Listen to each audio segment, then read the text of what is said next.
Shalom, kembali kita mempelajari kebenaran firman Tuhan.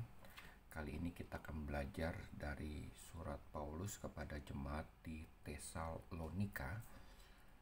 Kita buka 1 Tesalonika 3 ayat 1 sampai 4. 1 Tesalonika 3 ayat 1 sampai 4. Saya beri judul Jangan Goyah. 1 Tesalonika 3 ayat 1 sampai 4. Saya akan bacakan. Kami tidak dapat tahan lagi, karena itu kami mengambil keputusan untuk tinggal seorang diri di Athena.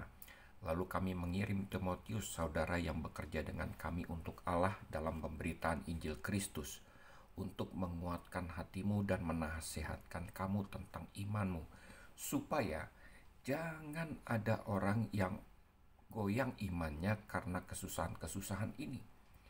Kamu sendiri tahu bahwa kita ditentukan untuk itu, sebab juga waktu kami bersama-sama dengan kamu, telah kami katakan kepada kamu bahwa kita akan mengalami kesusahan, dan hal itu terjadi seperti kamu tahu telah terjadi. Bapak, Ibu, saudara-saudara yang dikasihi Tuhan, ternyata jemaat Tesalonika pada waktu itu mengalami hal yang sama seperti keadaan kita sekarang. Mereka mengalami berbagai-bagai kesusahan di dalam kehidupan mereka. Ya, seperti kita ketahui bahwa kita sedang menghadapi satu kesusahan atau bencana yang amat sangat hebat, bukan hanya untuk diri kita, lokal atau negara kita, tetapi seluruh dunia. Kita sedang menghadapi bencana COVID-19 dan berakibat kepada resesi ekonomi kepada seluruh dunia ini. Banyak pengangguran terjadi, orang-orang hidup dalam keadaan miskin, dan lain sebagainya. Ya, satu bencana yang amat sangat menakutkan. Tetapi yang seperti sudah saya bahas, apapun yang terjadi dalam kehidupan kita, segala perkara dapat kutamu di dalam Dia yang memberikan kekuatan di dalam kehidupan kita. Jadi apa yang terjadi dalam kehidupan kita semuanya adalah rencana Allah. Allah tidak pernah meninggalkan kita, dan Allah tidak pernah membiarkan kita. Kembali kita membahas surat Paulus kepada jemaat di Tesalonika ini, ya, seperti yang diprediksi oleh Paulus bahwa mereka mengalami kesusahan, dan memang terjadi, mereka sedang mengalami kesusahan pada saat itu. Sehingga Paulus mengirim Timotius untuk melihat keadaan mereka, ya, supaya apa? Supaya mereka tidak iman goyangnya, tidak goyah imannya, ya. Apalagi mereka mengalami sampai murtad, meninggalkan iman mereka, ya. Bukan hanya mereka tidak percaya kepada Tuhan, dan pada akhirnya mereka meninggalkan Tuhan, hidup sebagai orang kafir. Itu artinya murtad, ya. Dan kita pun juga bisa mengalami seperti itu kalau kita tidak benar-benar mengandalkan Tuhan dan bersandar kepada Tuhan. Sebagai orang percaya, kita mulai tidak percaya kepada Tuhan, dan pada akhirnya kita hidup seperti seolah-olah tidak mempunyai Tuhan. Ya, kita mengandalkan kekuatan sendiri, diri sendiri, mengandalkan orang lain, mengandalkan apapun yang bukan dari Tuhan. Bapak, Ibu, saudara-saudara yang saya kasihi, banyak orang beranggapan bahwa seluruh kesusahan kehidupan kita, bencana-bencana yang kita alami itu disebabkan oleh karena dosa.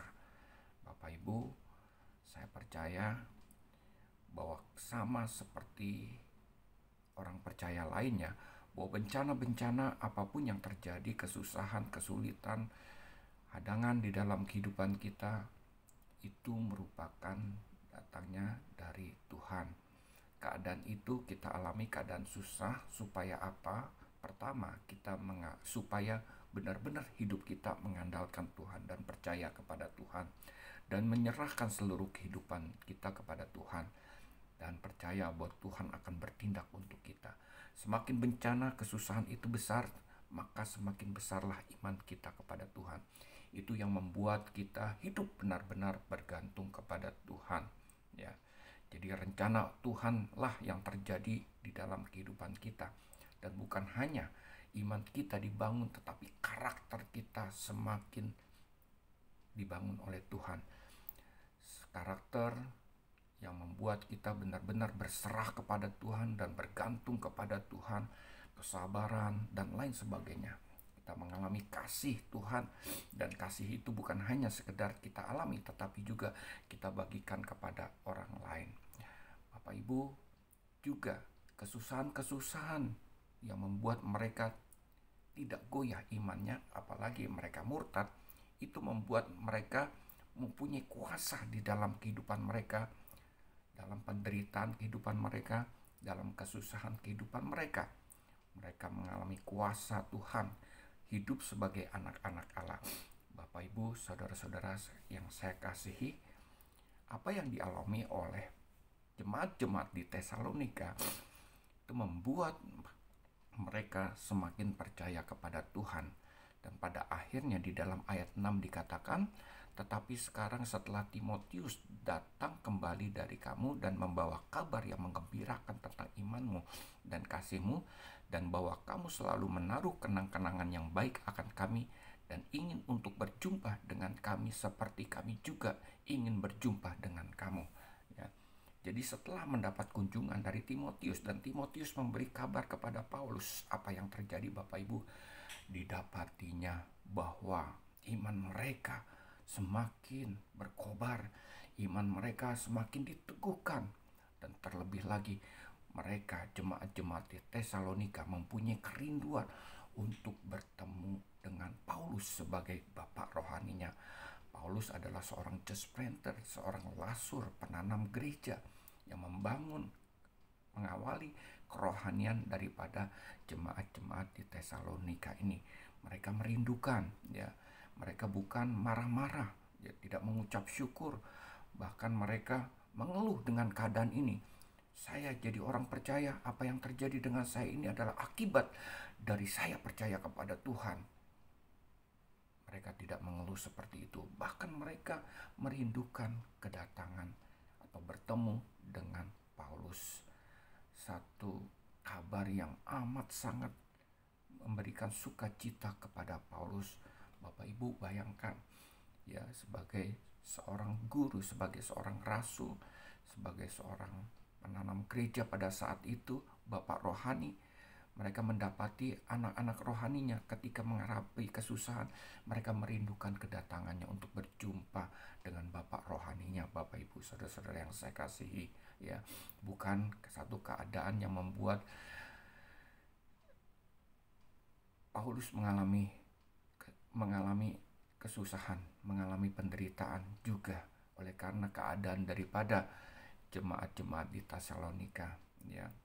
Jemaat-jemaat di Tesalonika tidak ngomel-ngomel, tidak marah-marah dengan keadaan yang mereka alami. Ya, mungkin mereka mengalami marah-marah, ya, gara-gara kamu meninggalkan saya, gara-gara kamu membuat saya menjadi orang percaya, pada akhirnya kami mengalami kesusahan. Bukan seperti itu, tetapi mereka merindukan kedatangan Paulus, mereka merindukan untuk bertemu dengan Paulus. Ini kabar yang amat sangat memberikan sukacita kepada Paulus. Bapak Ibu, saudara-saudara yang saya kasihi, belajar dari jemaat Tesalonika, jangan goyah iman kita, jangan meninggalkan iman kita, apalagi kita murtad, meninggalkan Tuhan, hidup sebagai orang kafir, hidup mengandalkan kekuatan kita sendiri. Karena apa? Karena Tuhan selalu menyertai kita.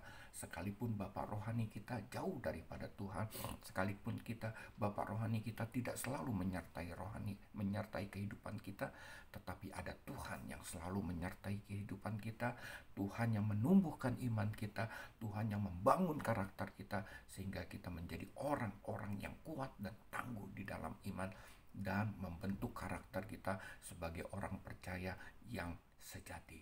Tuhan memberkati. Shalom.